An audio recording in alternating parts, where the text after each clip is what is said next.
We got a man set on fire, a car crash, and another man strung up like a turkey. All that and more in Anarchy in the Arena. And Mercedes Moné had her big in-ring debut. Could she pick up the title, or would Willow Nightingale retain?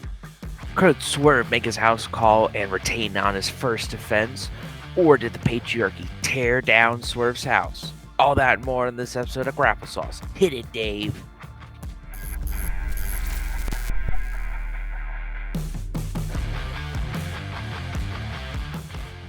Hey there, welcome to the show. Daver here. Hey, this guy's Chad. And Chandler's back as well. How we doing, Dave? We're doing pretty darn good. We're a little later on our pay-per-view review. Yeah, we're one day later than usual because, man, it's tough to watch a pay-per-view and wake up super early in the morning, huh? Yeah. Chad and I both had rough Sunday nights at work, so we needed a little extra day to watch the show and enjoy it, which I think I enjoyed the show a lot more because of that. Yeah, for sure. I did too. I got to watch it at a reasonable hour instead of trying to stay up till like 4 in the morning and then review it 4 hours later. Yeah, F that. I think that would have kind of pissed me off, like trying to do that. 4.5 hours? What kind of BS is this? Oh, yeah, I saw that and I was like, thank God I don't have to start this at 1 in the morning. Ugh, that would have been miserable. But yeah, it was a long one. I really enjoyed it. AEW delivers. Like, their pay-per-views are rarely stinkers. We had a lot going on. Every championship except for the Continental title, I believe, was defended. And the tag. Yeah. And the tag. Yeah. But the holders of those titles were all in the same match, so that made a lot of sense. I believe a couple matches could have been on a Collision or Dynamite. Mainly Trent Orange and the FTW match. Yeah. I feel like that's typically my biggest critique of AEW's pay-per-views, which is I always think they have a perfect 10 in there, and then they just overindulge. Like, if you would have cut a few things out, tightened it up, maybe took it down to like a 3.5 hour pay-per-view, would have been great. Like, it was still a good pay-per-view, but it was just like, it definitely, like the opening and the finishes were great, but towards the middle, I was definitely checking the phone a few times. Yeah, I think my biggest issue is there's kind of the booking. There's a lot of matches where I was like, why are we going this way? Like, especially Trent OC. I don't like Trent. I don't care about him. But I do know that if you want me to care about him, he should probably win on the pay-per-view, right? And Orange Cassidy already won on Dynamite not too long ago. So it's kind of like, sorry to just get ahead, but like, what's the point of that, right? They just kind of had a match on Dynamite or on pay-per-view, and Orange Cassidy rolled him up and won. They just ran back the Dynamite match. Yeah. Same thing. Yeah. And another match where, in order to make me really care about someone and move them along in their career, that IWGP match, the outcome of that pissed me off. Yeah. It was a great match, but hey, that was the perfect opportunity to have a non-consequential win for our boy Takeshita and not really have any big ramifications on the title. Oh, go ahead. Sorry, I'll be quick with this. Yeah, I mean, it didn't like ruin my mood on the pay-per-view, but I was kind of like, why the hell? Come on, it's an eliminator match. Just let him win. Yeah, I guess he's actually defending in Dominion in like 2 weeks, so maybe they didn't want him to look weak or something. I don't know. But Moxley's got one arm. Right? That's what the story of the match is. He's got one arm and he still beat him. And that's almost like MJF beating Jay White with like one leg. That's almost on that level, which I hated that match because it was like, why is there so much extra stuff? Why isn't it just MJF versus Jay White? So this one, it's like I get maybe he actually did have an injured shoulder, but maybe that's signs that you need to take the belt off him. But maybe they want a New Japan guy to take the belt off him. I don't know. True. Yeah, I mean, New Japan is in control of that booking of the belt. So, I Oh mean, yeah. I get it. I wanted Takeshita to win, but it makes sense. You know, I can't Hmm. have everything I want. Yeah.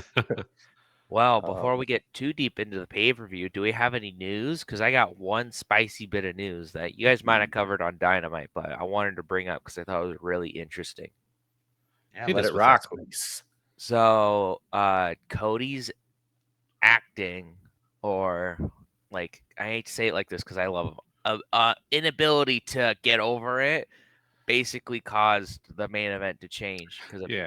have you Yeah, I guys heard heard about that. this? I heard about that. Yeah. No. Okay, so this is from Brian Gerwertz, and he apparently said the original plan was Cody to go out like a Boy Scout, like on that SmackDown, and be like, "All right, man, let's go, Rock. You got this, man. You can do it." Like he was supposed to be all happy and upbeat and chipper. That's what they had planned. But again, I think we've all seen that promo and seen how he acts. He looks like he's about to go watch his Pharaoh get put down. Like he's having a rough time. And so they basically said that was part of it because Cody couldn't hide the fact that he really didn't want this to happen. Uh, so that's why they changed it, which is crazy to me because I can't believe they were actually gonna just be like, it's face Roman or face Rock versus heel Roman, and I think they were gonna have Rock win, which is Ooh. it's I can't believe it. I can't believe it. So thanks, Cody, for not that doesn't work for me, brother. Cody Hogan here. Thank you. I think we got a Yeah. better What we product. got was way better. Oh my gosh, the WWE title defended on 3 back-to-back pay-per-views. Um, so one quick thing, did he win the US title too? No. No. No. I thought it was belt for belt So for they him and Lo. teased that the first week, and then the next week Logan went, "Oh, you haven't done enough to go for my title, so it's only for your title." And Cody, because he's willing to take on any challenge, he still did it. By the way, I guess this is news. Cody hit a vertebreaker in that match. Hey yo, Yeah. banned move list who? Wow, interesting. Yeah, yeah, yeah. I did not know any of those backstage politics or reasoning to why. I don't even know if I think Cody would have gone if they were just like, "Oh, we're gonna do it," and just didn't listen to the boos. They're just like, "We're just gonna make it happen. We have our vision. We're gonna do it." Cody would have stuck along, and Cody would have done it, but I think he would have hated it. Yeah. And Oh, yeah. so Yeah. that's That why he's dude wears his heart on his sleeve. exactly, and it showed in that. So again, thanks, Cody. Cool, cool. Well, shoot, you guys want to get into Double or Nothing? Let's do the thing. Cool. They started out really hot with a great match that got the crowd pumped. International Championship title defense, Roderick Strong defending against our boy Will Ospreay. Uh, yeah, we got Don Callis on commentary, which is pretty much a given for any of his family members. Let's see. Osprey goes for a hidden blade right off the bat during Roderick Strong's entrance. Will Osprey at one point flips over the timekeeper's table to take out Taven and Bennett. Taven completely botched a doomsday device. Scary, scary situation. Uh, I guess Bennett had Osprey up on the floor.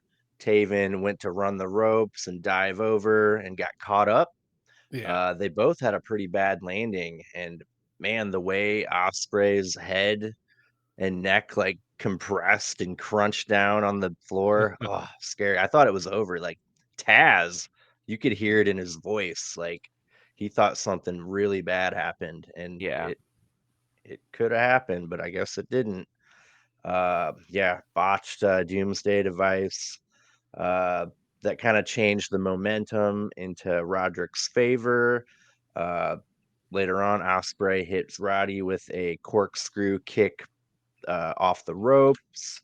Then we got Wardlow showing up out of nowhere and tries to powerbomb Osprey while the ref is dealing with Taven and Bennett. Uh, then the ref kind of backs up. I don't know if it was planned like that, but he literally just runs into uh, Osprey, and Wardlow turns around and gets caught. Osprey hits a Sky Twister press on Taven and Bennett from the ring to the floor. Looked beautiful every time. Will Osprey jams his knee, flipping off the top rope. Roderick capitalizes with a Texas Cloverleaf, but Osprey gets to the ropes. Will Osprey counters a high boot from Roderick Strong into a sit-down power bomb. Will Osprey hits the Oz Cutter, uh, and then he gets a slow cover to Roddy, but Roddy kicks out. While the ref is checking on Roderick Strong, Don Callis tells Osprey to go for the Tiger Driver 91. Oh man, Osprey doesn't want to do that. Uh, he kind of goes for it, but he bails on it. Uh, that kind of hurt him in a way. Osprey counters a end of heartache into a hidden blade, and then the Stormbreaker for the win. He didn't end up needing to do the Tiger Driver 91. Go figure. Uh, we got a new champion. He looked like the true champion he is, holding that belt. I like how AEW seems to be putting all the titles on their top guys or ladies. Yeah. Uh, yeah, Roderick is a great performer, a great veteran. He's so talented, but definitely that upgraded that belt to me. Yeah, I think the Devil Dumpling Gang is dead because you got MJF. Spoilers, but someone came back and basically ran roughshod on what was probably the only interesting thing left, which might have been Adam Cole's return.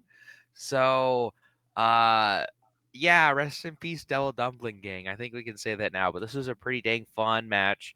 I think it was pretty smart having Osprey win in the end because they're doing that thing that worked with Okada, where it's like, it's a belt that's not really in great standing right now. We'll just put it on this guy that's really over because he's new and really good. So we'll put it on him, and that'll make the belt look better, which it's worked for the Continental title, and I'm sure it'll work for the International title. So, yeah, real fun match. The right outcome, I would say, most likely. Uh, yeah. What about you, Chad? How'd you feel? Oh yeah, like any Osprey match, I'm gonna love. That dude's just incredible, and Roddy is also incredible. Just I think he's very underrated. But yeah, it was a great match. The spots, that finish, I love the just that almost Mexican standoff kind of quality to that. Where like we're both going for our finisher, and whoever hits it hits it. Like that was kind of dope. Uh, and then yeah, the shenanigans. I don't know. The Wardlow bit was kind of funny. Could have done without it, but kind of Yeah, I would, even though I love Wardlow, and again, it now makes Wardlow yeah. look like a goober, which Although isn't good. his reaction was funny. He's like, "Cool, I'm leaving." I tried. All right, nothing I can do. Yeah, there's a lot of ref you suck chants too that night. It was what the other one where the dude like literally came off the ropes Hmm. beside the ref and didn't even notice. I was like, Yeah, dude. yeah. Was that both Bryce Remsburg for both Yeah. matches? Oh, poor guy. I like Bryce. Chandler, uh, break down our predictions. oh yeah. Ooh, okay.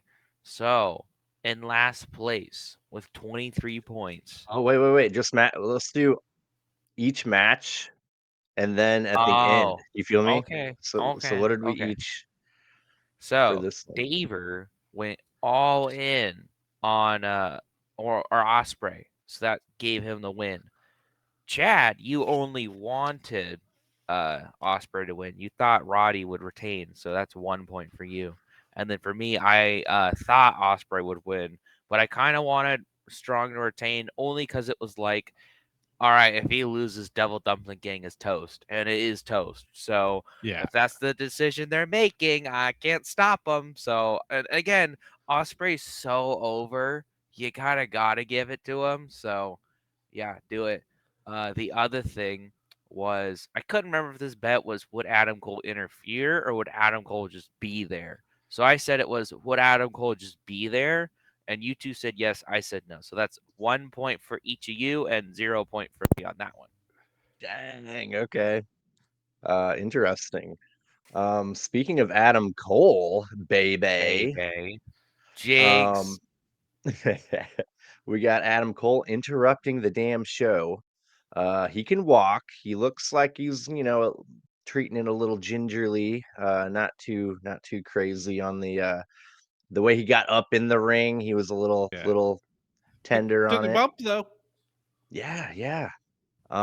We got the who's ready for story time with Adam Cole, baby.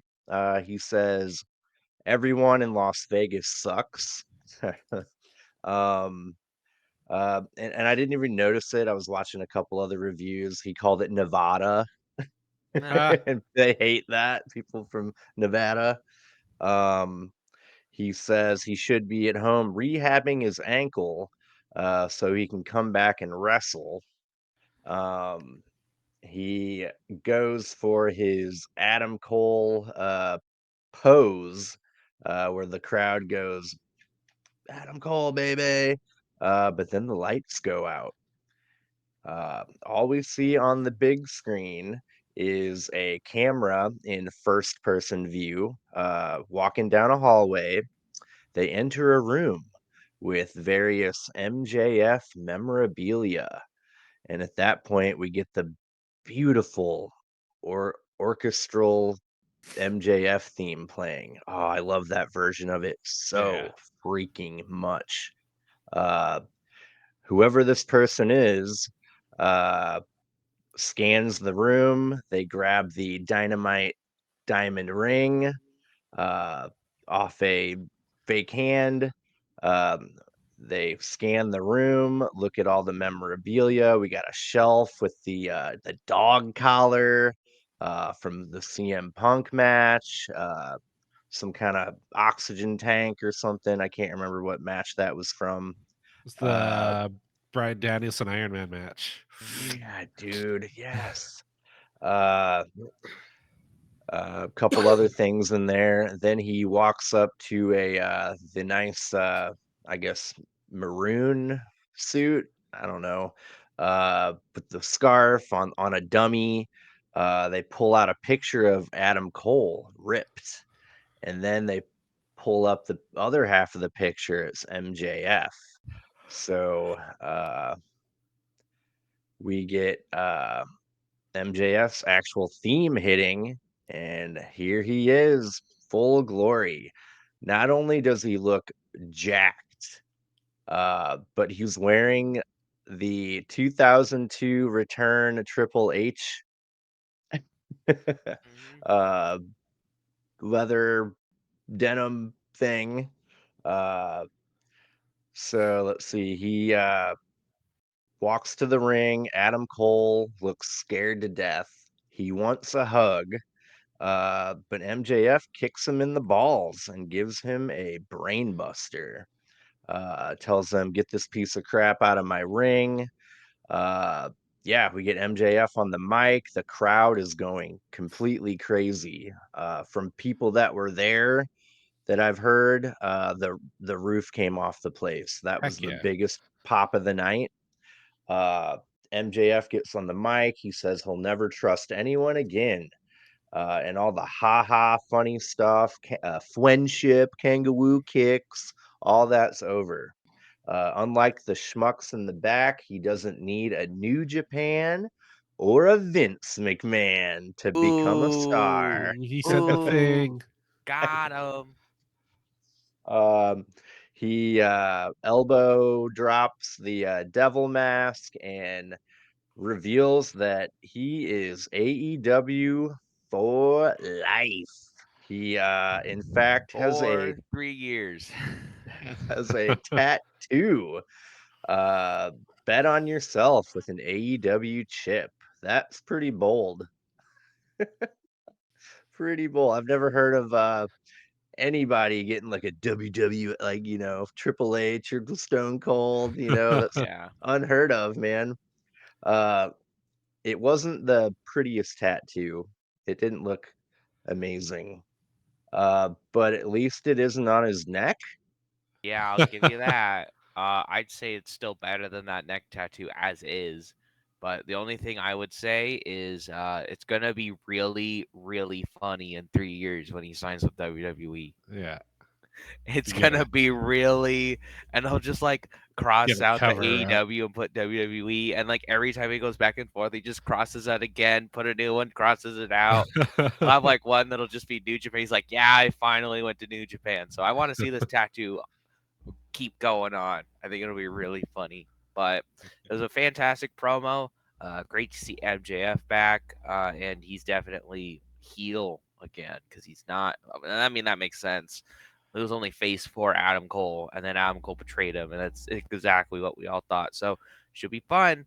But the question is he going to wrestle soon, or is he still banged up? I imagine he'd wrestle soon, but I don't know. The whole Monet thing kind of puts that question to me because they kept her around for what 3-4 months before she finally got her match. One of those can keep us entertained while they're not Yeah, wrestling, right? As much as I'd love to see MJF wrestle, he can still talk. yeah. He could hold the program down without ever setting foot in the ring. Hmm. I mean, if you're not cleared, uh, I mean, he did do a brain buster and elbow dropped a mask a couple times, and The old I Ric don't know. Flair. He got a little. Yep, that was a little homage to that. Uh, but yeah, he got a little pretty physical for that for not being cleared. But Yeah. yeah, I believe this is gonna breathe a little new life into AEW that they desperately needed. People are gonna be a little more engaged. I'm sure Dynamite's gonna be uh, pretty good. They'll probably net a few more viewers than typical. Yeah, good stuff. I'm glad to have him back. I popped. I was really into it. Looks like $1 million. And yeah, I think him and Omega not being around for so long kind of has led to the little bit of Bit a of decline. malaise. Yeah. Yeah. So one interesting, sorry to kind of be off topic, but speaking of injuries, we got MJF and Adam Cole hopefully coming back from there soon. But one top star who was at Double or Nothing fractured his tibia and is going to require surgery. And it's Adam Copeland, unfortunately. So I bet he's going to have to like drop the title Ah, on Dynamite. So that sucks because it was a pretty entertaining match and I was liking his TNT run. But I'm sure he'll come back swinging. Yeah. Yeah. I was looking all over the internet for any update on the injury of Adam Copeland. I couldn't find anything last night. Uh, but yeah, uh, where'd you uh, where'd you read that at? It was right before we went live. I was just kind of on Twitter, and he posted a 2 minute video. And he basically said, ah, "I got," and it's like he literally posted it like an hour ago by now. So it was Yeah. it was real. That's why I wanted to bring it up because I was like breaking news, but I forgot. So now breaking news. Not to make Yeah. light of it. This isn't funny, but Yeah. hopefully he recovers soon. Hopefully it's like I don't know how serious it is. I'm sure it is, but hopefully he comes back soon. yeah. He's having the time of his life right now. It's really fun to watch. Mhm. Who let's see. Did we have a prop bet on MJF returning? We did not, God. surprisingly. I think we Weird. talked Okay. about it. Then we are all like, nah, too soon. Yeah, and then there he was. Anyway, we got a. I'm gonna call it another match that probably could have been on Dynamite or Collision. Yeah. It was good. Uh, I think a little prop bet action on this helped me out a little bit. But Unified Trios title match. Bang Bang Gang defending against Death Triangle, Pac, Penta, and Ray Fenix. Let's see, we got Pac manhandling Austin and Colton Gunn.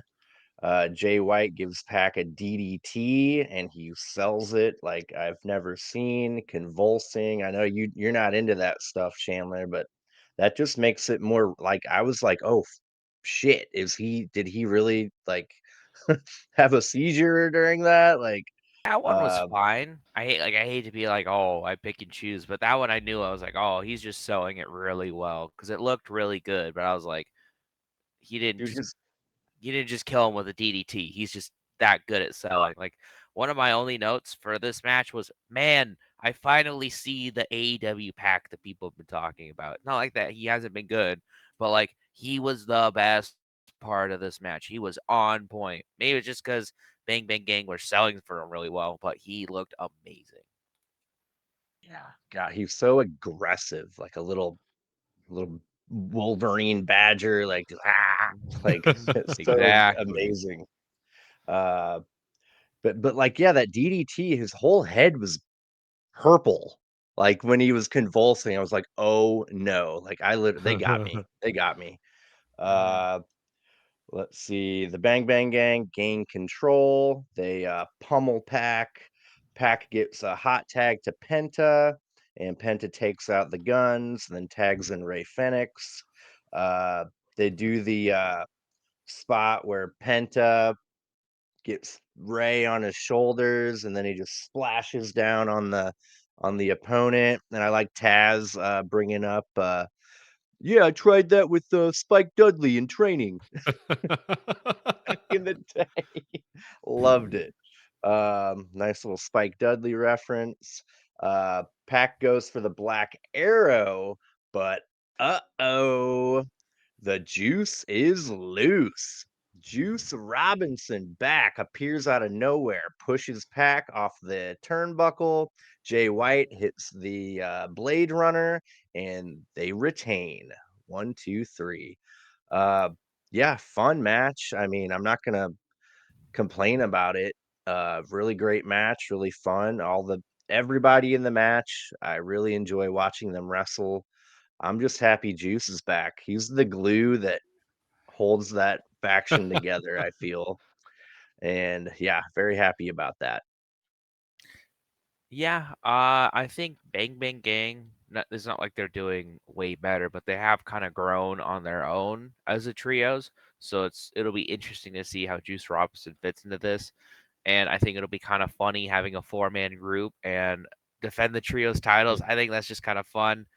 Uh, this match was like slow where it didn't need to be, but it still picked up because you had Pac and Penta and Phoenix all running around, so they were excellent. So, and I still love like this is small, but I still love that the Blade Runner's protected. No one's kicked out of it, at least in AEW. So Right? I like that a lot.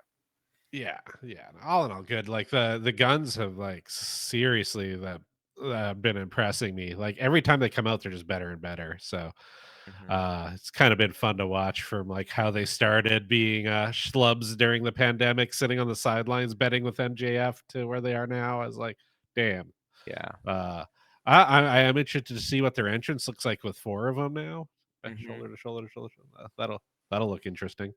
What they should do, so they should have like the Guns and Jay White hold the like unified tag title or the trio title, so like the one belt, and then they just put all six of the other belts on Juice Robinson, so he's got all three of the acclaimed belts and all three of the Ring of Honor titles. I think that just be really funny. He's like way down. He's like, guys, someone take these, and he's so to go into the predictions real quick. We all figured Bang Bang Gate would win, so that's not surprising. but I wanted them to win, so I got 3 points and you two only got 2. But Ooh. we But all thought Juice Robinson was coming back because it felt like the right time. Yeah. So we all got 1 point for that. yeah, I was reading on social media that Juice Robinson was actually spotted in Vegas the morning of Double or Nothing. I was like, yes. Yeah. To be fair, like even if there wasn't an AEW pay-per-view, he probably would have been in Vegas. He just seems like the type who'd be in Vegas. Yeah. Yep. I did read too, or that Wheeler Yuta was spotted in Vegas Oh. too. So maybe he was just backstage, Really? but yeah, I thought he was gonna somehow make a comeback, but there wasn't really a BCC centered match going on, so that really wouldn't have worked, I feel.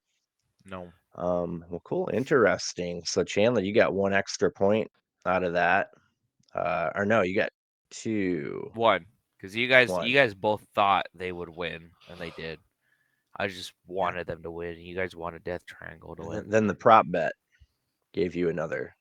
Yeah, but you guys got Yeah, it we all too. got Yeah. that. So. Yeah. Cool. Interesting. Speaking of Juice Robinson, his wife had a match defending against or defending against Serena Deeb for the AEW Women's World Championship. Um Kind of a weird match. They're trying to make Serena Deeb the heel because clearly she wasn't working as the face. Tony Storm definitely worked babyface this whole match. We got Nigel on commentary. Taz tagged out for this one. A lot of quick counters to start off. Headlock takeovers. Uh, really nice mat wrestling. I like Tony Storm's style a- as timeless Tony Storm. Real old school. I mean, I know that's what she's going for, but I like that type of wrestling. Deeb gets the Paradise Lock on Tony, then drop kicks her in the booty. Serena Deeb gets the Flying Octopus on Tony, but Tony gets to the ropes by biting it, which was pretty cool. Tony Storm gets out of an armbar by standing up and slamming Deeb. Then gets a Texas Cloverleaf on Deeb, and Deeb ends up escaping from that. Serena Deeb gets a 2 count with a hammerlock lariat. Apparently, that was something that the Anderson brothers did a lot. Tony Schiavone said. Let's see. Uh, Deeb counters a hip attack with a single leg crab. Tony escapes out of that. Serena Deeb slams Tony's knee and gets her in another single leg crab. Mariah May wants to throw in the towel. Possibly a little payback for her match where she did the Tony did the same thing to her. Uh, Let's see. But Luther won't let her do it. Tony sees what's going on. Luther has the towel, and she thinks Luther was going to throw in the towel. Uh-oh, I can't wait to see that play out on Dynamite. But the funny thing is, like, you know how wrestling is, like, they could just watch the tape. Yeah. Yeah. You know what I mean? But they don't do that all the time. Let's see. Tony or Deeb gives Tony 3 dragon screws in the ropes, then the Deeb talks on the apron, then one in the ring. Tony kicks out. What a triumphant baby face. Tony gives Deeb a avalanche pile driver, then a storm zero for the win. Great match. Really loved it. Serena Deeb was a great opponent. Never thought at any point she was going to win the belt, but it really made for a great match. What did you two think? Same. The outcome was never in question, but you knew she'd put on a great match because she's fantastic. It's very like for me, like the Bret Hart of women's wrestling, like just always excellent. Mhm.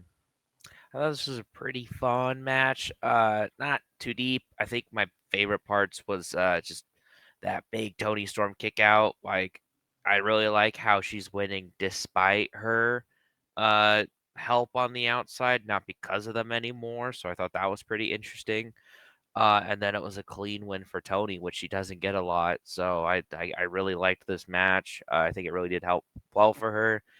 And I think we're still sowing them seeds for that Mariah May turn. So Oh yeah. looking forward to that. But we'll go over the predictions real quick. And your boy got all 3 points because you always bet on Tony. And I proved it again. You always bet on Tony until she loses. But I'll call that. And then you two both said you thought she was gonna win, obviously, but you would have wanted Serena too. So that's where we're at. Yeah. I mean, I don't know where Serena Deeb goes from here. Like, Yeah. With tough.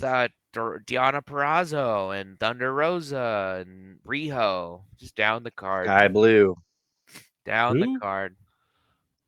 Okay. Yeah. Fair enough. Unfortunately, I mean, you can't have a women's match on pay per view that isn't for a title. I don't know if you knew that, Dave. It's in the AEW handbook. I Yeah. read it. I got the notes. Tony Khan sent me the notes.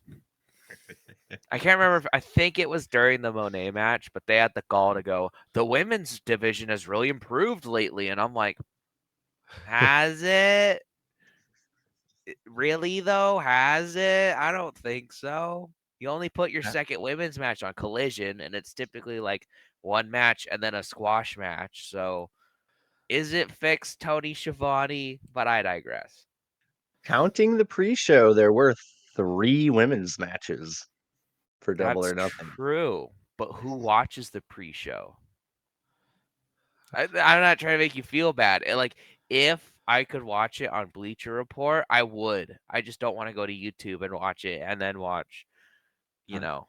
Yeah. The cool thing about Bleacher Report is they play the pre-show on Bleacher, so it just rolls right into the pay-per-view. It's pretty neat Mhm. when you're watching it Yeah. live.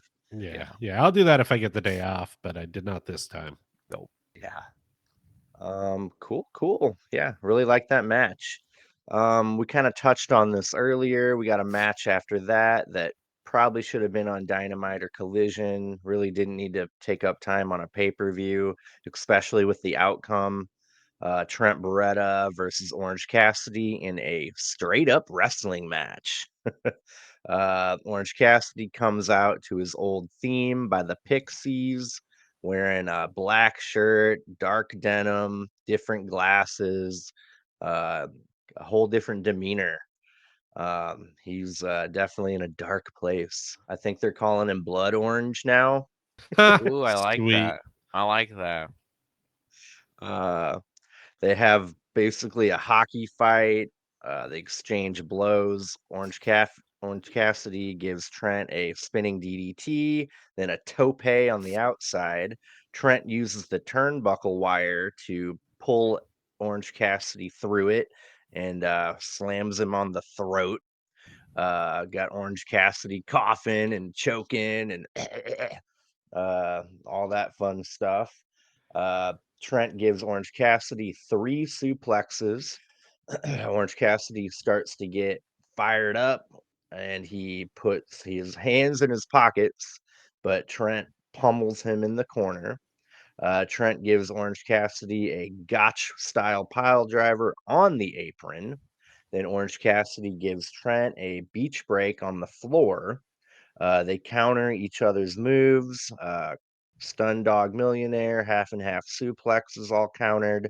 Orange Cassidy kicks out of a Strong Zero, which is Trent's finisher. Trent kicks out of a Beach Break, which is Orange Cassidy's finisher. Orange Cassidy counters uh, a big move from Trent into a pin and gets the 1, 2, 3. Yeah, kind of a anticlimactic pin at the end. Kind of they just played back the Dynamite match. I don't know. I I wasn't really into it. I wasn't excited. The coolest part for me was Orange Cassidy coming out looking different and with a different theme. I did like Trent actually has his own theme now, a different graphic on the Tron and a different gear. Uh, After the match, Trent looks pissed. He's just got like a dazed look in his eyes. He walks off. Rocky Romero tries to stop him and I guess comfort him or whatever. He pushes him away. Renee Paquette tries to get an interview. He isn't having it. He walks away and says, "I'm not doing this." Then he walks away through the crowd. So is Trent going away for a little bit? Or I do have a theory.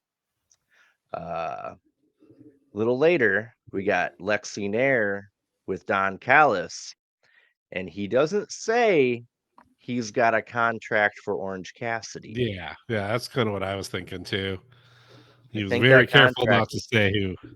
that contract is for Trent. What I do you guys mean, think? he would be contracting a loser, because all Trent does is lose. But that'd be a good twist, right? And maybe if they built Trent, that'd be interesting. But this kind of reminds me, I'm going to cast our minds back to 2022. Ronda Rousey returns, wins the Women's Royal Rumble, goes to challenge Charlotte Flair at Mania in a singles match, and she loses. And everyone was like, we don't care about this Ronda Rousey title win, but we don't want Charlotte to win either. So why didn't you just have Ronda win, start something new, get this rolling? So they had to wait a whole nother month for Ronda to beat Charlotte. So this kind of reminds me of that, where it's like, okay, we know what you should be doing, but you're just not. You're just delaying it. Why? Like, what's the point? It would have done a lot for Trent if you got a win over OC on Double or Nothing, right? This is their biggest show of the year. This or All Out or All In. So why not? He needed that win. Damn it. Yeah. He needed it.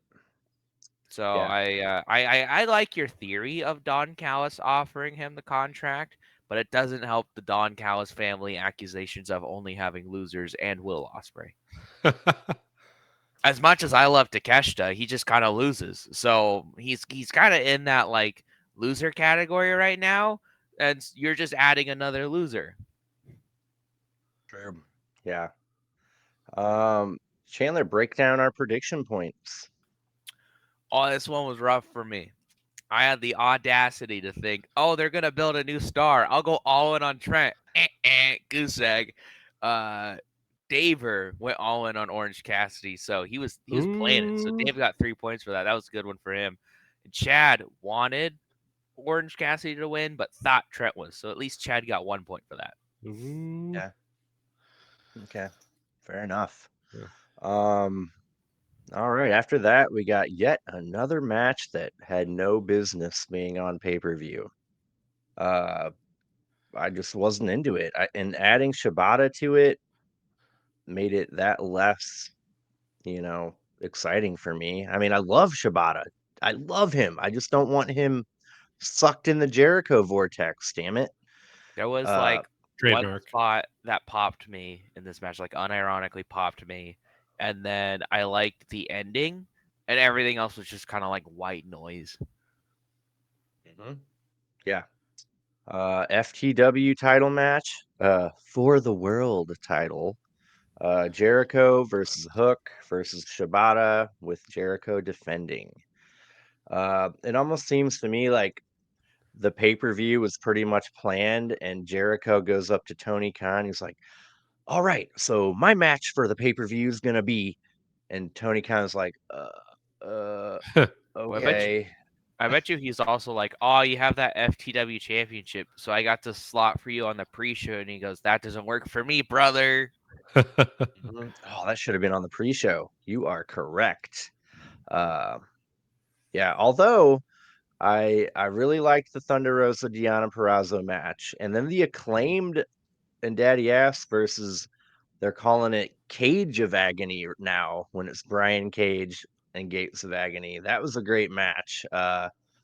Max Caster did a rap about Brian Cage having a limp dick. Ooh. uh, yeah, he like Brian Cage like was just like you could see it in his face, like he was actually mad. Uh, That's funny. But yeah, back to this silly match here. Hook sets up a table after Jericho and Shibata get taken out. Jericho gets a bag of dice, and Hook and Shibata suplex him on them all over the mat. That can't feel good. No.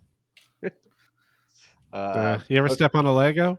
yeah, dude, that can't. Yeah, they've done Legos too, haven't they? I Yeah. feel like at least once.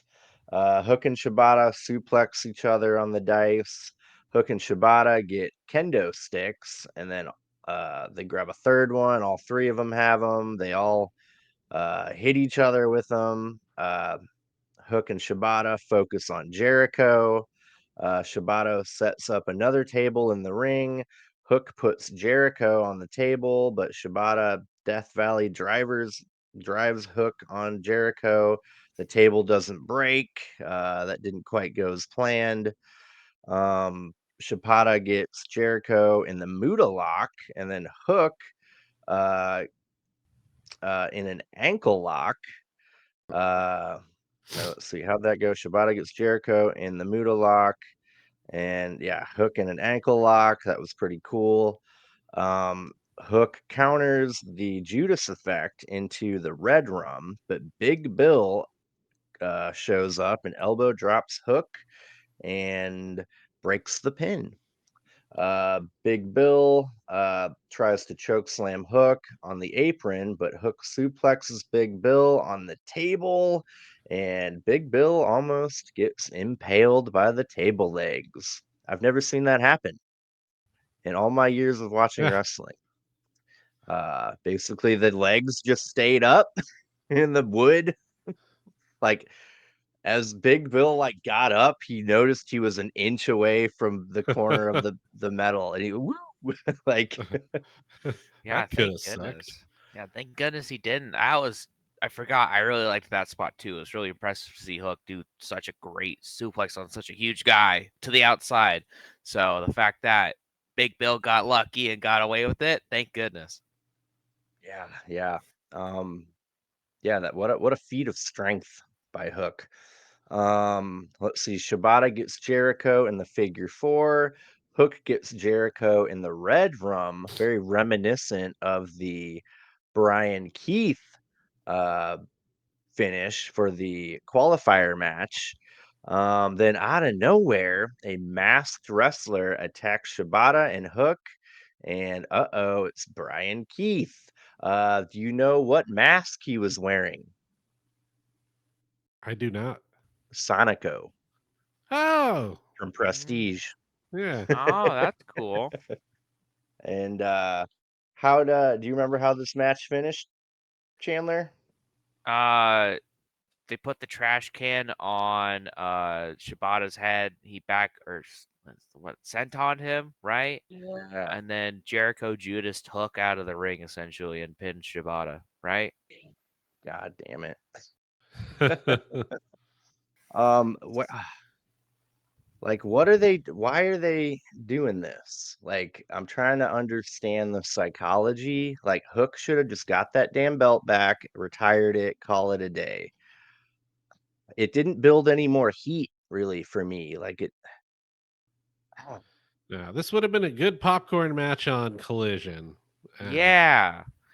Yeah, so like I said, there were good spots. I really liked Hook and Shibata no sewing the kendo sticks and Jericho kind of getting scared about that. That was a real fun spot. And then I liked the hook suplex, and then I liked the double submission move because I thought that's a really good spot. But yeah, Jericho just kind of retained, and I think we all expected that, but we none of us, maybe Dave, but none of us were like, like so what next, right? Like yeah, this isn't like if this is like the international title, at least that's an actual title, but this belt isn't real, and the only person who really cares about it is Hook and Taz. So it's hard for me to care about it as much as I like Hook and especially like Shibata. It's just like, oh, Jericho's doing all this to defend a belt that is just kind of it's just like he's annoying Hook. That's yeah. all it really feels like. But yeah, I know uh, I poo-pooed my points on this. No, Oh, no. You what did I went pick? all in on Jericho. No way. I forgot. What? Yeah. You Oh my went God. all you okay, so this is kind of funny. Chad and I inadvertently predicted it would be a triple threat because he said he wanted Shibata to win, and I said I wanted Hook to win. And we are like, all right, well, whoever wins the Dynamite match. And then they both won. So, like, we were kind of right. We Yeah. predicted it. But yeah, so Chad and I both thought Jericho would win because we were like, it would feel weird. Like, even against Hook, it would feel weird if you lost it already, and they're just not going to do that. But yeah, you were like, oh, I love this gimmick. I think it's going. I think it's going great. So you went all in on Jericho. Weird. I don't remember that thought process. Hey, you got the points. I can take them away from you if you want, but Weird. Okay. Okay. Fair enough. I'll tell you this. Even if you changed your points and went, oh, I would have wanted Hook to win, the end does not change. I'll say that. So it's Mm. not a 1 point swing. So you could do that, but I'm content with just saying you win all in. Gotcha. All right. Yeah. Now we got a match that really had no true meaning or ramifications in my mind. IWGP Eliminator match for a future title shot. John Moxley against Tenosuke Takeshita. I love Takeshita. I know Chandler. He's your boy. Um, yeah, great match. Hard hitting. Moxley's coming in with a hurt arm. They didn't elaborate exactly on what injury he had specifically, whether it was an elbow, a shoulder, whatever, forearm. But nonetheless, Moxley's all wrapped up, makes an easy target for Takeshita, which he took full advantage of during the whole match. Uh, Takeshita capitalized by targeting Moxley's arm, gives him a hammerlock slam. Takeshita whips Moxley's arm down on the apron, right on his shoulder. Uh, in a real unnatural angle that I thought that was a botch and a big injury, but turned out fine, I guess. Uh, they fight on the floor. Moxley's arm is pinned in a chair. Takeshita kicks it, then slams Moxley's shoulder into the steel steps. Takeshita no sells chops from Moxley, then lariats him. Takeshita gives Moxley a deadlift brainbuster. Love that move. Moxley gives Takeshita a cutter out of nowhere. Takeshita counters a pile driver into a Fujiwara armbar, but Moxley counters into a triangle sleeper. Takeshita gouges Moxley's eyes out to escape, then gives Moxley a last ride power bomb into another arm lock. Man, that was a nice little sequence. Hmm. Moxley gets to the ropes. Moxley gets a wheelbarrow German suplex from Takeshita, but then gives Takeshita a DDT. Moxley kicks out of a running knee from Takeshita. Then Moxley uses his bandage to choke Takeshita. The ref isn't having it. He sees it, makes him stop. Takeshita gives Moxley a Death Rider, but Moxley kicks out of his own move. Takeshita throws chairs into the ring. The ref is getting rid of two of them, but uh, Takeshita has a third chair. Uh, but Moxley curb stomps Takeshita into that third chair, then a Death Rider for the win. Man, Takeshita couldn't beat a one-armed man. I get it's Moxley and they want to protect Moxley, but like, I'm not even like mad about this. I just kind of watched this and I was like, all right, all right. Like, don't get me wrong. He's still my favorite wrestler. He still has my favorite kind of matches in AEW. So I'm still 100% behind him and I want the best for him. But I'm like, I'm not going to get my hopes up anymore, you know? Uh, but this was a really fine match, I would say, because Takeshita was working over Moxley's arm a lot, which makes sense because that was the story of the match. but it slowed it down a whole lot, which Takeshi was very fast and hard hitting. So he's not typically the slow it down and wear you down type of wrestler. He just wears you down with kneeing you in the head, which is why I love him. And then I really thought this match should have ended when he hit the Death Valley driver. That was a really good spot. But nope. And yeah, I don't really have anything else to say because it was just like Takeshita's spots were really good. I liked Yeah. that, but Yeah. When he caught Mox with that knee too, I was like, ooh, this could be it. yeah, just a flaccid ending for me. Yeah. Same. It was definitely too slow and plotting for me. I wanted Takeshita to work it at his pace because that would have been way more fun. Yeah. Did you guys catch about 2/3 into the match, the crowd was starting to firmly get behind Takeshita? It Like was it was every definitely at least 50-50. That's always how Takeshita matches work or go, is though he'll get booed because oh he's with Don Callis. Boo. And then they just see him wrestle. They're like, I can't boo him. That Yeah. was so amazing. I can't boo him. So it's crazy. And I'm not saying that he should be world champion tomorrow, but it's crazy they don't do more with him. Right. Right? Like I don't get it. Like I know you just put that international title on Osprey, but it was right there, right? Yep. Uh, but and then I would have been satisfied, right? You do you said you got Strong and Takeshita at this pay-per-view. Takeshita beats him. There's still gold in the Callis family. But what really sows the seed of Osprey leaving is he's like, well, I want that gold, bruv, and I've beaten you before. And then we get Osprey Takeshita 2, who's complaining about Ooh. that, guys. And then Osprey beats Takeshita, which I'm still fine with Osprey beating Takeshita because he's Osprey. So that's what I probably would have booked if I were Booker Man for this. But all in all, predictions. This is probably the worst match for us in the night because only one of us got point, and that was Daver because you said you wanted Mox to win, and split but them. you, yeah, you thought Takeshi. I think that was a smart move because Chad and I both got goose eggs because we had the audacity to think he'd win. My theory of nobody can win an eliminator match in AEW still stays Yeah. strong. Right.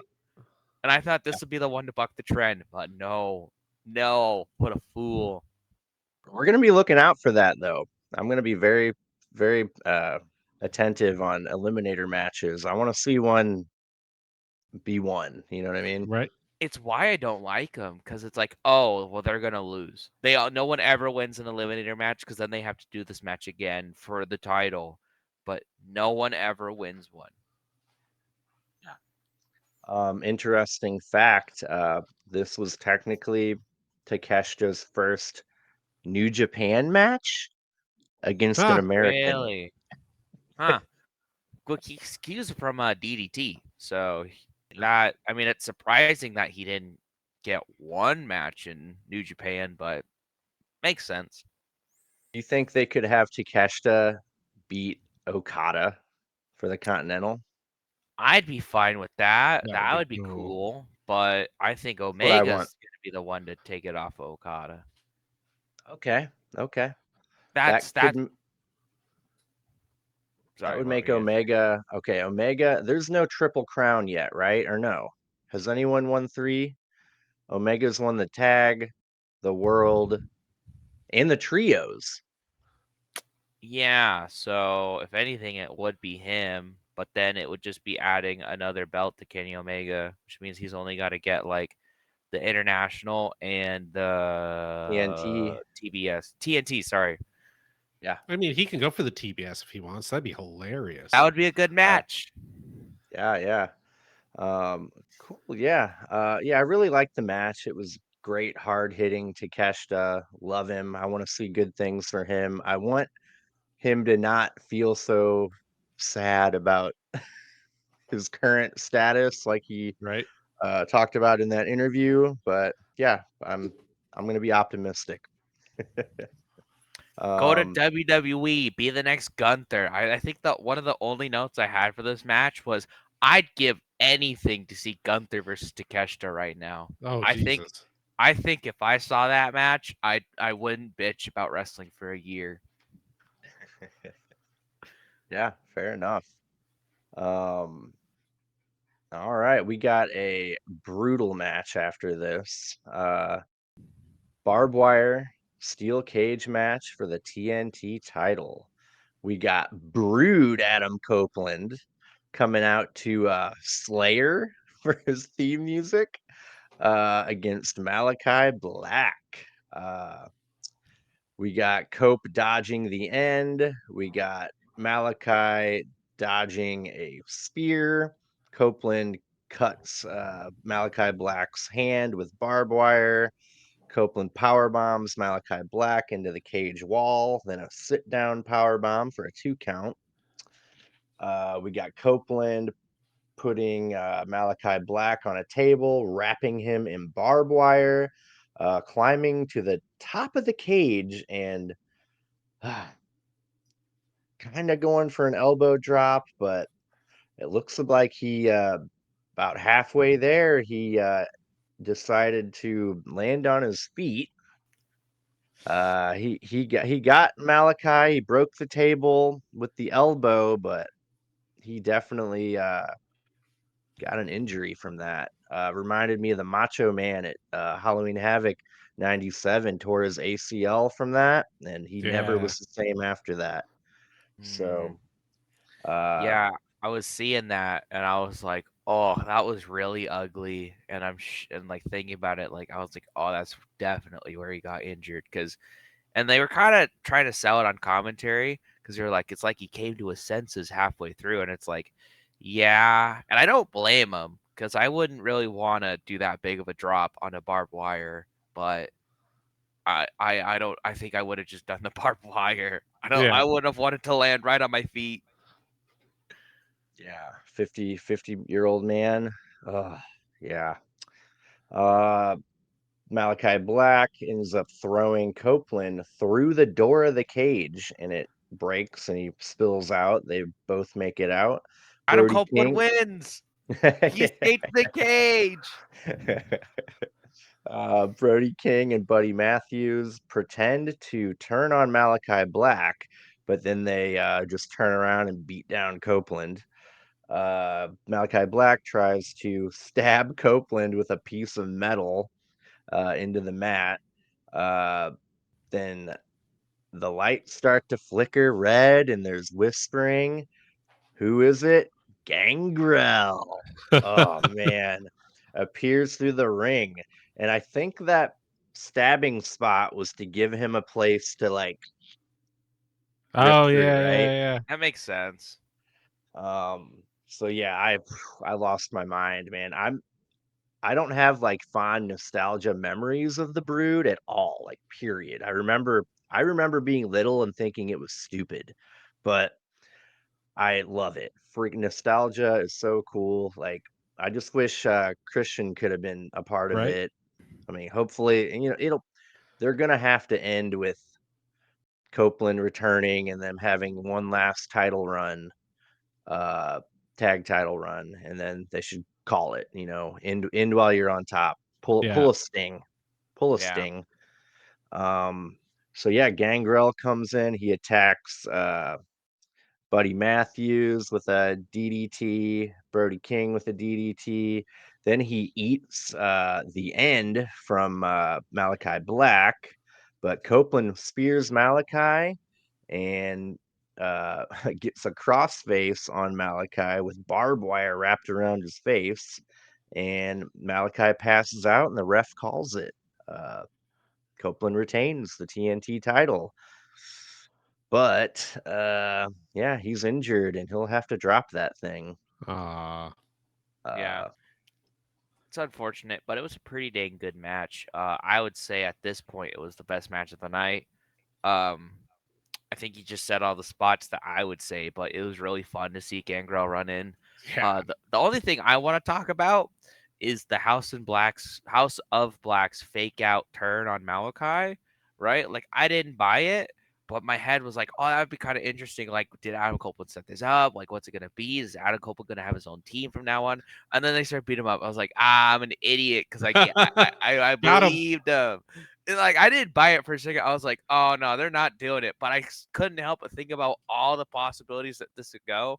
But Gangrel's running at the end was a lot of fun, and For, finally, for a finally, 55-year-old man, that Impaler DDT looked badass. on a big guy like Brody King and Buddy Matthews, like yeah, it looked real good. So, uh, this match ended exactly how it should have. It's just funny that Malachi Black still did not get pinned.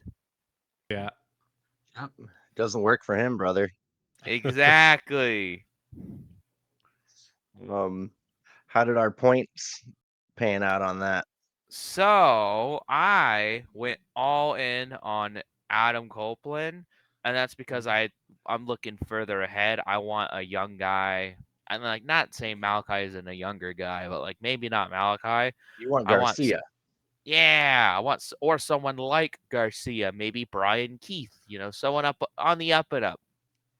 Maybe Will Ospreay, if he didn't win the international, he could have gone for this. Like pick a name, any name, right? I think it would have been a good pick. Takeshita, for a lack of a better one. So that's why I really wanted him to retain here. You two split your votes. So you both thought Adam Copeland would win, but you both wanted Malachi to win. Okay. Sounds like something I would have done. I got a good question. Do you think Tony Khan will do the old interim TNT like he Uh, did with Punk and Thunder Rosa depends on and how long they're Moxley? depends on how long they're injured. Yeah, yeah, yeah. I would imagine a tibia fractures what, like 4 months? I don't know. I'm no doctor. I have no idea. But you do play one on TV. I do. I do. Um, it's not going to be like a 9 month thing. I would imagine. 3 to 6 months. Okay. Yeah, All maybe right, 5 at the Dr. most. Dave, go. Yeah, yeah, yeah. Okay, yeah, good to know. He'll be back in no time. And then they're Yeah. probably gonna hasten up that retirement. I Right? would imagine after this. Uh, but yeah, I really enjoyed that match. Bloody barbed wire mess, lots of shenanigans. Loved the Brood. Yeah, loved it. After that, we got that little Don Callis gonna give out a contract on Dynamite thing.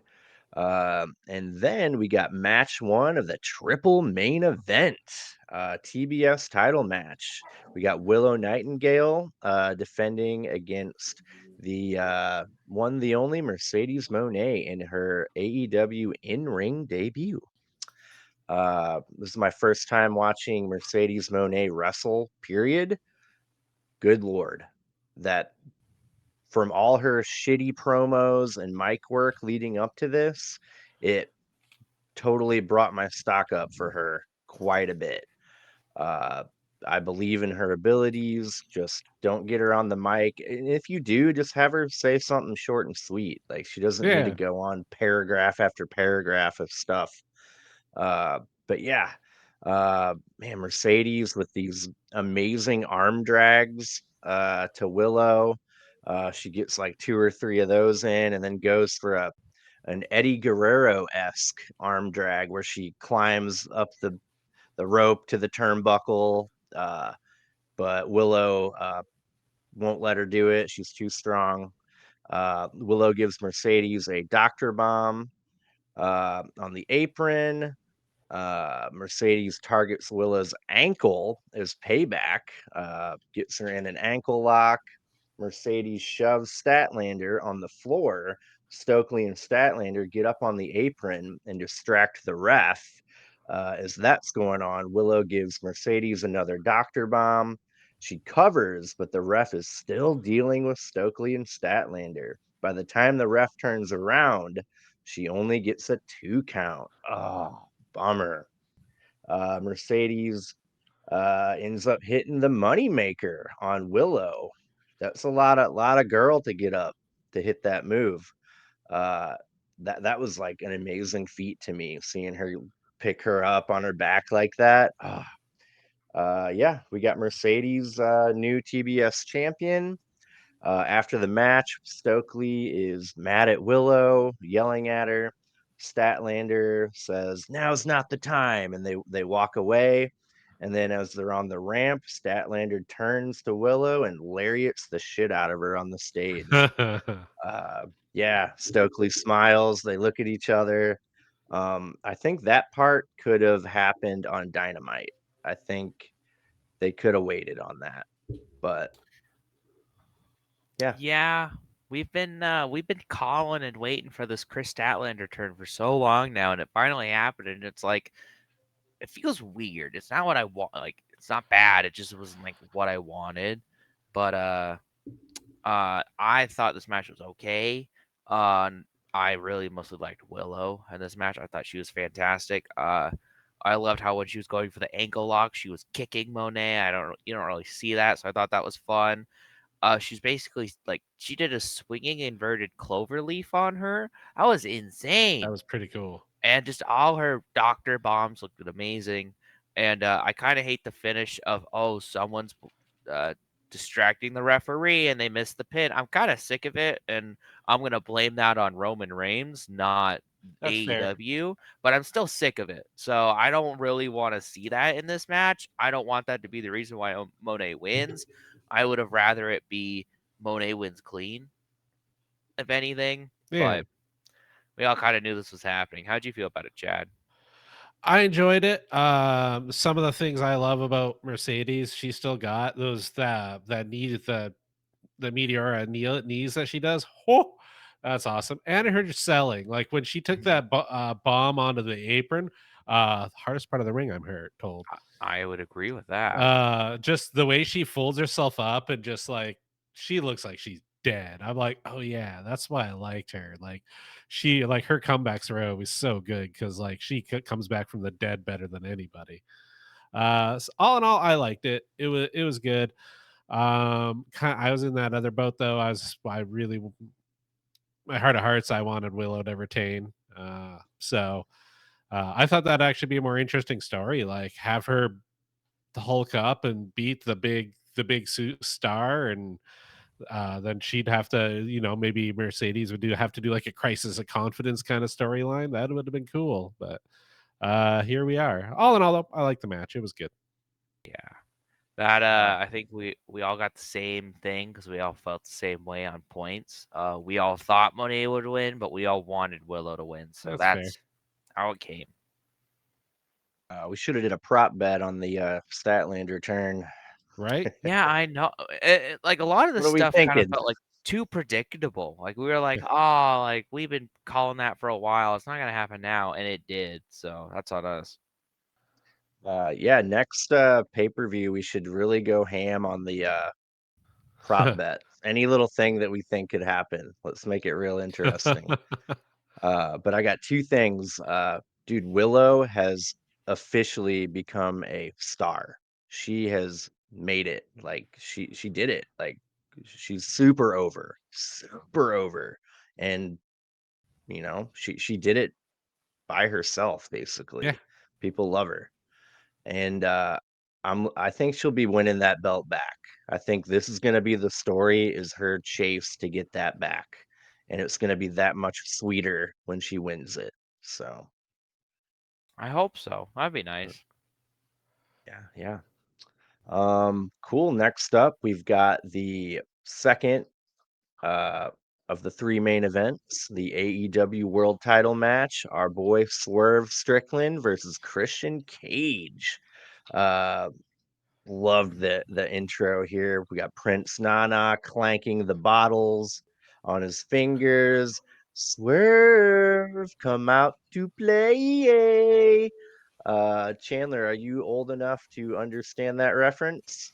It sounded familiar. Like you're gonna say it? I'm gonna go. Oh yeah. What's it from? The movie The Warriors.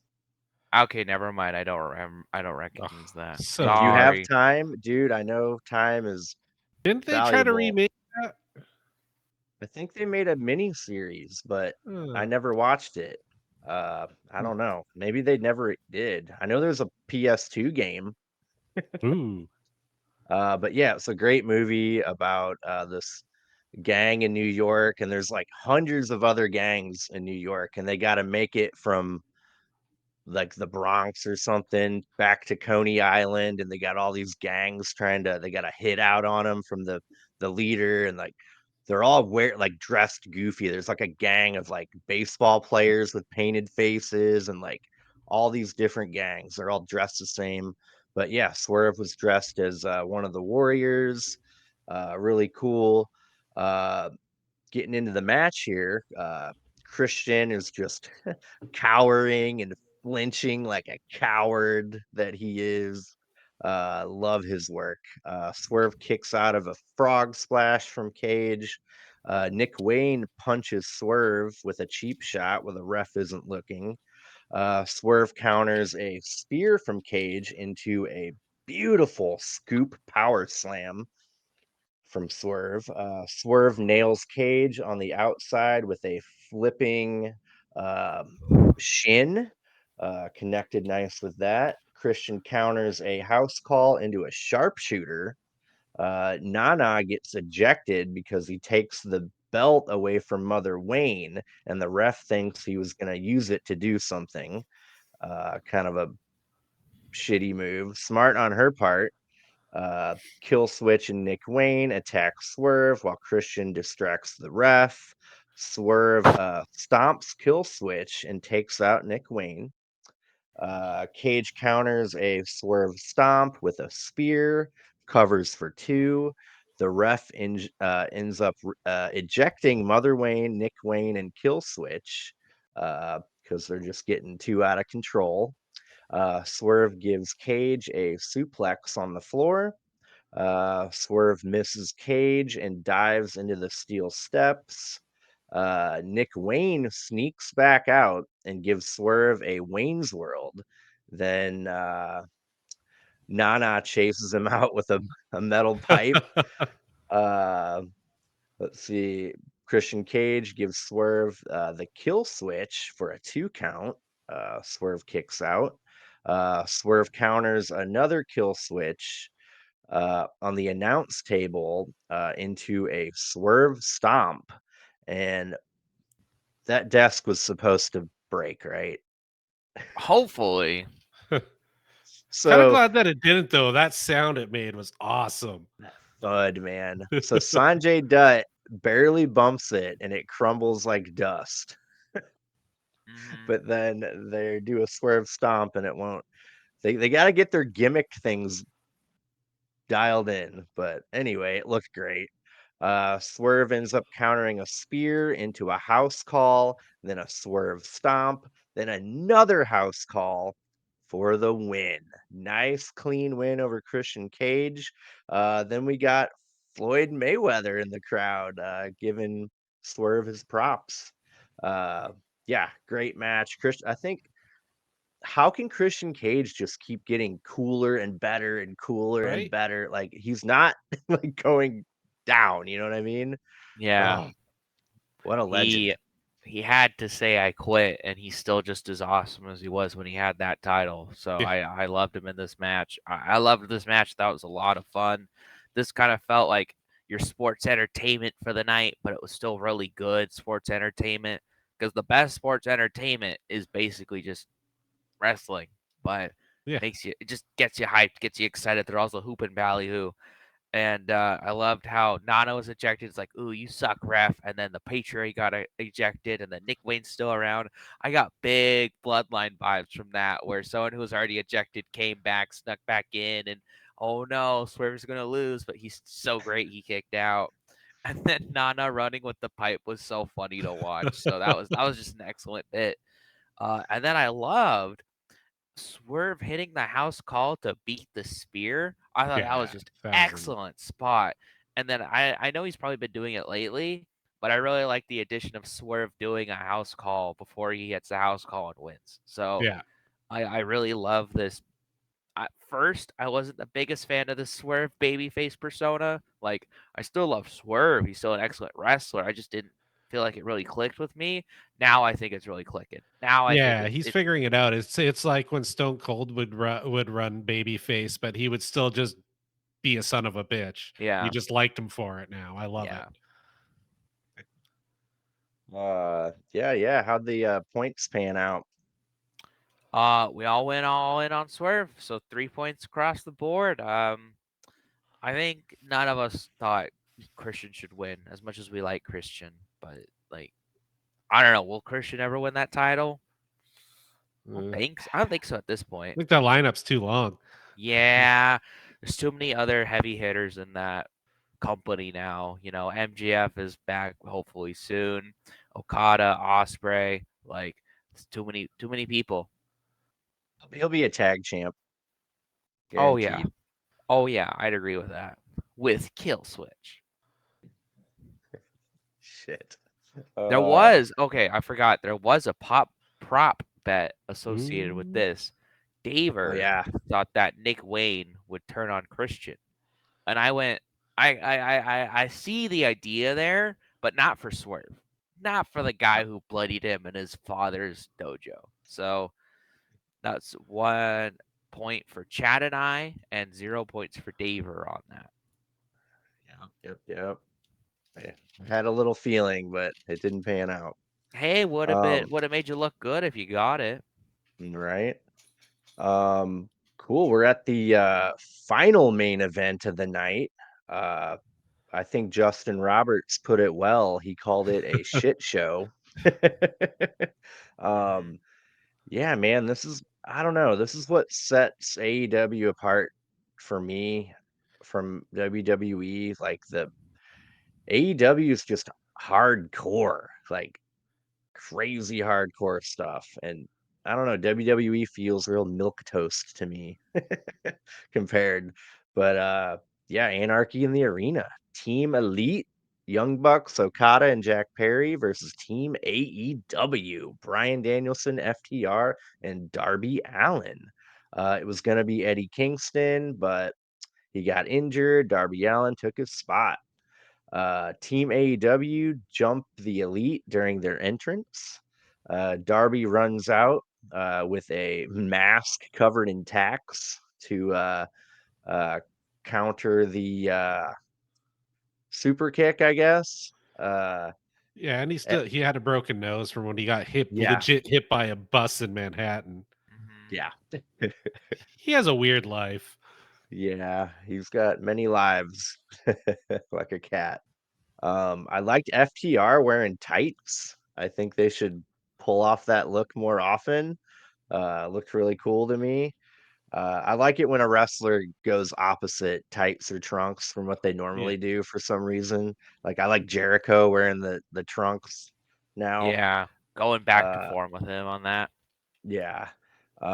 Darby's music plays until Matthew gets on the mic and says, "Cut that terrible music. Play our new theme music." So their music starts to play, and Biggest then face in Dan. the company right Yeah. there. Biggest face in the company. He couldn't be any more correct. I was laughing so hard at that because I don't like Darby's theme. So him just being Really? like, not really. I just think it's like it fits for him because it's emo, but I guess I don't really like that kind of music. So him just Yeah. being like, cut that crap music, play our excellent song. I loved every bit of that. And then how Brian Danielson countered it. Yeah, it was just a great moment. Just a great bit. Brian Danielson says, "Turn that shit off. Let's play the greatest theme song in the history of professional wrestling." What is it? The Final Countdown. Oh, That they worked. All of a all, sudden, I was watching a Rocky montage. I'm like, yeah. yep, it worked. They battle while the Final Countdown plays. The crowd is singing along. They're into it. Darby times a coffin drop off the upper railing of the seats as the chorus hits. That gave me chills, man. The final boom countdown, dude. It was great. The crowd is going nuts. They got a beach ball fucking going around in the crowd. They're all singing. Everyone's yes, yes. Oh my god. Matthew says, "Cut the music. We're on a budget for God's sakes." It costs them Every time this play, yeah. $200,000 every time they play it. Uh, Uh, then Taz is, he's not wrong. yep, he's not wrong. Darby Allin and Jack Perry end up outside. Uh, Okada has a Rainmaker Drive sign from the crowd. He ends up taking out Danielson in the crowd. Jack Perry hits Darby with a metal pipe, then chokes him and throws him on this like pile of trash. We pan back to the Bucks hitting FTR with a shatter machine. Then we pan back to Jack Perry driving a truck at full speed into that pile of garbage where Darby Allin was, and Jack Perry's knocked out. FTR give Nicholas a pile driver on the apron. Darby reappears. He gets power bombed into 4 chairs by the Bucks. Uh, the Young Bucks give Danielson a TK driver on the giant poker chips. Jack Perry limps back in and grabs Tony Khan on his way back to the stage. Wait, so you're Darby, telling me Tony Khan wasn't in Jacksonville tonight? nope, he was in living color right there in the gorilla or the Mongo position. Yeah. Darby shows up with a flamethrower and sets Jack Perry on fire. So I understand why he got dunked in the water, so the flame retardant would look just like water. Yep. I love it. Smart. The Bucks use a fire extinguisher on Perry and the flamethrower and Darby. Matthew hits Dax with an exploding chair. Uh, the Elite tie up Darby's legs and string him up in the ring upside down. Then the Bucks super kick him with thumbtack Reeboks. I liked Okada. He gets the shoes. Try these. That was funny. That was funny. Danielson yes kicks the Young Bucks, but gets a Rainmaker and an EVP trigger. Jack Perry comes in to clean up and gives Danielson a running knee, almost a Psycho knee, to the head for the win. The Elite win. That's what I thought was going to happen. What a freaking beautiful shit show. I love Anarchy in the Arena.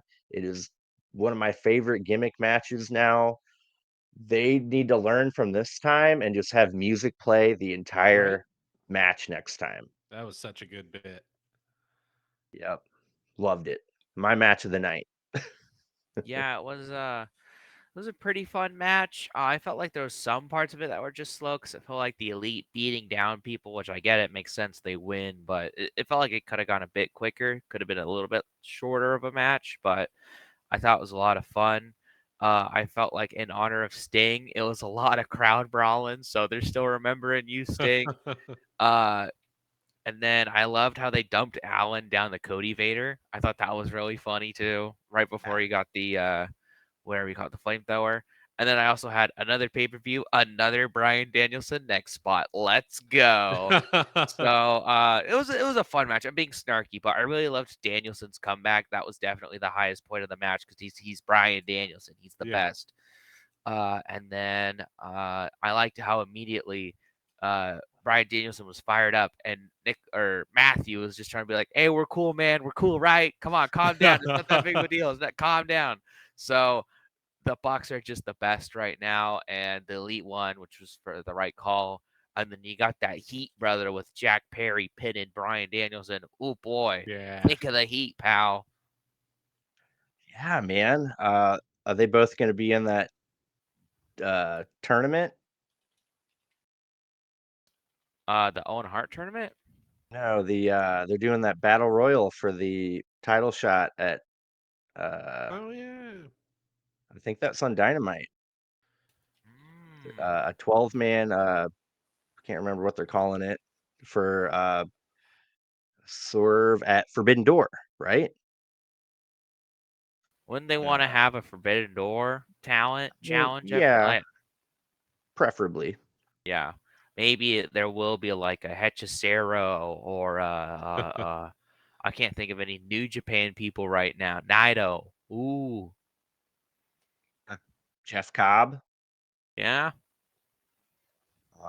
But yeah, I really enjoyed the pay-per-view. It was a long one, damn it, but I, I I did get a little drowsy in the middle of it. I was like, all right, wake up, Dave. But It's a Yeah. lot of energy to expend, popping for every little thing. Yeah, Yeah. like I say, cut some of the stuff out of the middle, and I think you had another great pay-per-view. Like, it was very good, but I think they just overindulged every some stuff that could easily be on Collision and Dynamite. Yeah. Probably didn't need to be in there. Absolutely. But yeah, Yeah. So we want to go over the last bit of predictions for that last match and then Yeah. the totals. So we'll start with the prop bets because there were two associated with this. I think one of them could have been either the swerve match or this, but we definitely felt it was more of this. Was Hangman Adam Page coming back? Dave said yes. Chad and I said no. And we were right. There was no Hangman Adam Page on the show. I don't think he was needed. I liked the Elite just winning clean. I mean, as clean as they can. Yeah, clean.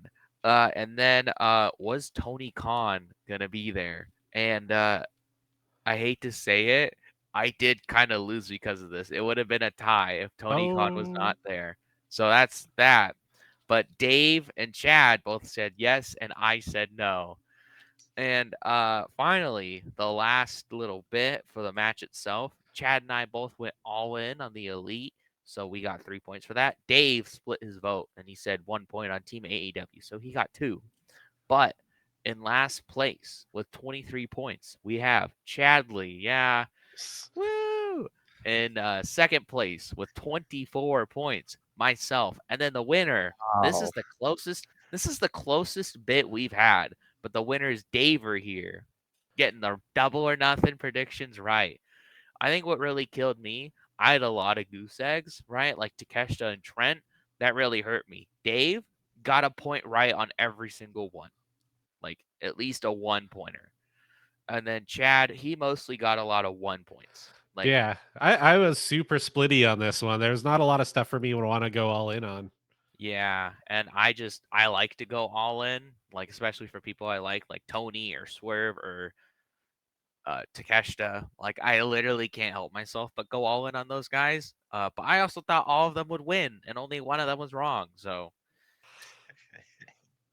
Yeah, I try to split my points a little bit when I can, when I'm not really sure. If I'm, dead set on someone, I'm gonna go all in. But yeah, awesome. Cool, cool. Yeah, we'll have to come up with some kind of little prop or trophy thing to pass around to each other when we win. Uh, the food challenges kind of dried up a little bit. The hot things and the sour things. But yeah. yeah, yeah, that was real fun. Everyone out there, let us know if you got your predictions correct. How'd you do with that? And let's see, don't forget to do me a big favor. Take that elbow and elbow drop that like button, and then power bomb that mother fudging like button or subscribe button, Subscribe button. and then leave a comment. Let us know what you think. We had a viewer say that they really missed Chandler last episode, and Thank you that for that. I missed you too. me and Chad are really chill. That was a really great Special shout compliment. out to Chandler's mom. Thanks for leaving that comment. Oh yeah, I saw her burner account. Uh, yeah, it's yeah, Chandler, you're the real you're the glue to Yeah. this channel. We're not gonna lie. We love having you here. So, I'm uh, glad my stupid fan booking and love for Takeshita is the glue that holds this together. Because if I'm ranting about Takeshita, it ain't a podcast. right. True. And Chad, tell them about the audio realm. Yeah. So, if sitting around watching a YouTube video is too much trouble for you, you can download us on any audio podcast, Apple, Spotify, iHearts, Podbean, anywhere where all major audio podcasts are found. And if we can't find it, leave it in the comment and I'll make sure it gets on there. But yeah, so if you want to enjoy us while you're commuting or trying to fall asleep, you can do that via audio podcasts. Yeah. Yeah. So also real quick, look out for my reaction video to the movie The Iron Ooh. Claw. I'm gonna work on that and try to get that. Dark Order? Wait, no. I'm gonna try to get that up soon. That'll be my Oh, first reaction video, so that'll be kind of neat. I cool. haven't seen the movie, and I'm really looking forward to it. So yeah, that'll be cool. I think that just about does it. Thank you, Chandler. Thank you, Chad. Thank you, Uh, Dave. Dave. Chandler, your new webcam looks great, and we were having some syncing trouble, but that is a thing of the past. Yeah, I think I figured out the issue because if there's been absolutely no problems with this podcast, which there hasn't been, it's my laptop. It's crap. So I switched over to my PC. I'm just gonna be honest. It's my laptop. It's crap. It's seen some wear and tear, and I Yeah, think man. I just need to retire it. So I'm doing it from the PC now. I got a webcam. I'm using the headphones. So as long as everything works, this is gonna be the setup from now on. Heck yeah. No, it looks great. It's great, dude. Cool. All right. Thank you, you two. Thank you, everyone out there, everyone who watches. I know there are a couple of you that actually watch our show. Ooh. And Thank we are, you. yeah, we are like 255 subscribers. Our next goal is 500. Let's hit it. When we hit We're almost there. 500, we can, I think, do some couple neat things through YouTube. I can't remember what it is, but I think we yeah, can live stream. yeah, something like that. But yeah, thank you all for joining. And if that's all we got, I'm gonna go ahead and say goodbye. Peace. Bye bye. See ya.